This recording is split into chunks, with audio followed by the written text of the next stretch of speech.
Hello everyone, आज हम बात करेंगे factors affecting the sales forecasting के बारे में।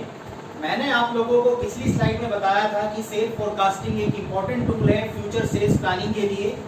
इसीलिए हमें सेल्स फोरकास्टिंग को आगे और ज़्यादा ध्यान से और समझना है। तो कुछ ऐसे फैक्टर्स होते हैं जो सेल्स फोरकास्टिंग को इफेक्ट करते हैं, आज हम उनके बारे में पढ़ेंगे। नेक्स्ट, सबसे पहले हम जिन फैक्टर्स के बारे में पढ़ रहे हैं उनमें आते हैं एक्सटर्नल फैक्टर्स। सेल फोरकास्टिंग को वे फैक्टर्स जो एक्सटर्नली यानी जो कंपनी से बाहर के फैक्टर्स इफेक्ट करते हैं उन्हें बोलते हैं एक्सटर्नल फैक्टर्स।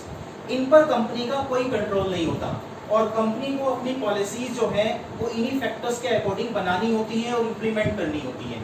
इनमें सबसे पहले आता है relative economy of the state, यानी जहां हमारी मार्केट है, जहां हमें सेल करनी है, जहां हमें प्रोडक्ट को पहुंचाना है कंज्यूमर तक, उस रिलेटिव स्टेट की इकोनॉमी कैसी है, उसकी इकोनॉमी ग्रोथ कर रही है, डिक्लाइनिंग है, सैचुरेटेड है, ये हमें एक बार पहले से देख के एनालाइज कर लेना है, क्योंकि उसी के अकॉर्डिंग डिमांड निकलेगी। अगर इकोनॉमी ग्रोथ कर रही है तो वहाँ डिमांड ज्यादा होगी, मार्केट बड़ा हो जाएगा और सेल्स हमारी ज्यादा होगी।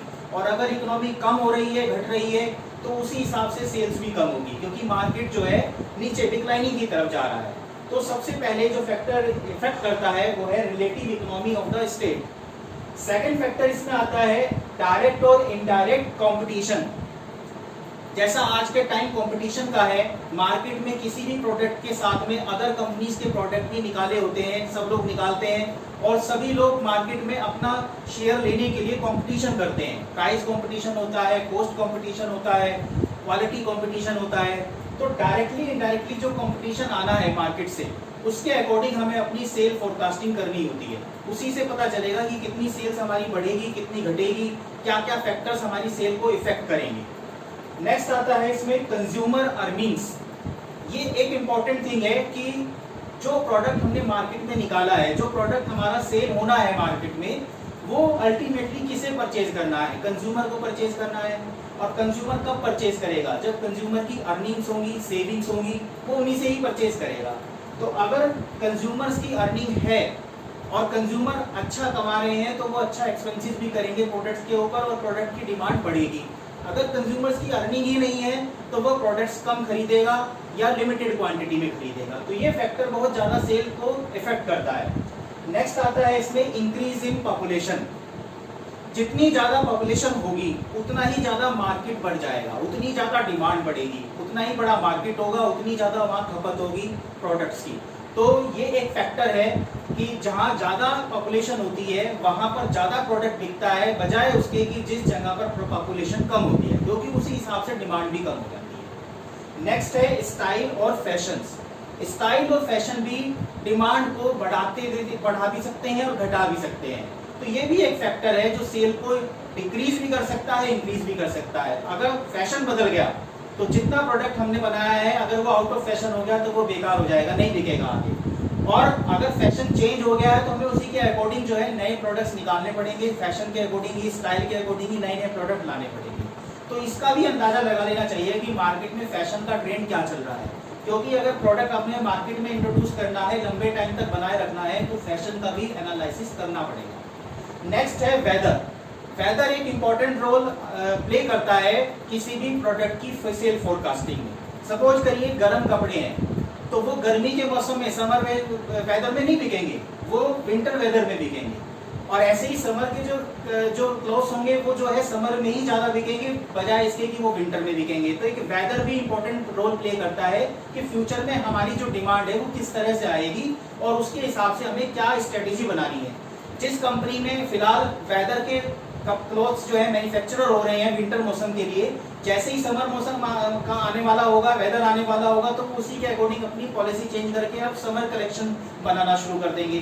तो इस हिसाब से मार्केट का एनालाइज करते रहना चाहिए कि मार्केट में किस तरह की डिमांड आने वाली है। नेक्स्ट, अब हम बात करेंगे वे फैक्टर्स जो इंटरनल फैक्टर्स होते हैं जिनके ऊपर कंपनी का कंट्रोल होता है और वो इसकी वजह से कंपनी की जो सेल है उसकी फोरकास्टिंग पर इफेक्ट करते हैं। सबसे पहले आता है इसमें प्राइस चेंजेस।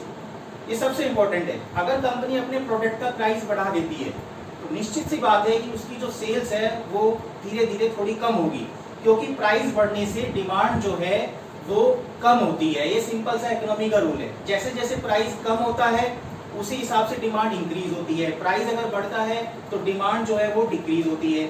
और साथ साथ प्राइस का कंपटीशन से भी लेना देना होता है। कंपटीशन अगर मार्केट में है तो कंपनी अगर प्राइसेस चेंज करती है, हाई करती है, डिक्रीज करती है, तो उसकी वजह से मार्केट में कंपनी की जो सेल्स है वो कम और ज्यादा होगी, अप एंड डाउन उसमें चलेगा। तो ये कंपनी का इंटरनल फैक्टर है। ये कंपनी के ऑन डिसीजन पर डिपेंड करता है कि वो अपना प्राइस क्या रखेंगे, मार्केट में उनको कैसे अपनी सेल को बढ़ाना है, कैसे घटाना है। नेक्स्ट है लेबर प्रॉब्लम्स। कंपनीज के साथ में एक सबसे बड़ी प्रॉब्लम जो आती है वो लेबर्स को लेकर के आती है। कई बार क्या होता है कि मार्केट में डिमांड बढ़ गई, सप्लाई ज़्यादा देनी है हमें, लेकिन प्रोडक्शन करने के लिए हमारे पास मशीनरी भी है लेकिन लेबर अवेलेबल नहीं है एट ए टाइम, या लेबर ने किसी वजह से मान लीजिए स्ट्राइक कर दी, 2 महीने स्ट्राइक रह गई, 3 महीने स्ट्राइक रह गई, तो उस वजह से प्रोडक्शन नहीं हो पाया। तो मार्केट में कंपनी का जब प्रोडक्शन ही नहीं होगा तो सेल कहाँ से होगी, तो सेल भी नहीं होगी। तो इस तरह से सेल्स को इफेक्ट कर देती है लेबर प्रॉब्लम्स। नेक्स्ट आता है इसमें न्यू प्रोडक्ट लाइन।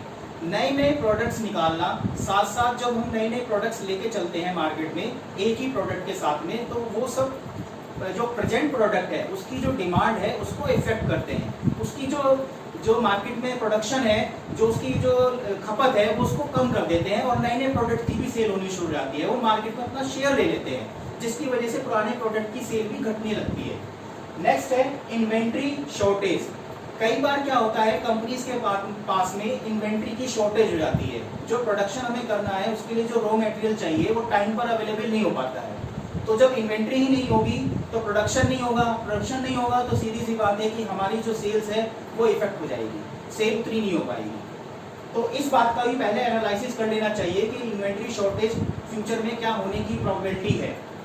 नेक्स्ट आता है इसमें वर्किंग कैपिटल शॉर्टेज। कंपनीज चलाने के लिए, कंपनी का प्रोडक्शन को रन करने के लिए वर्किंग कैपिटल एक रिक्वायर्ड एलिमेंट है।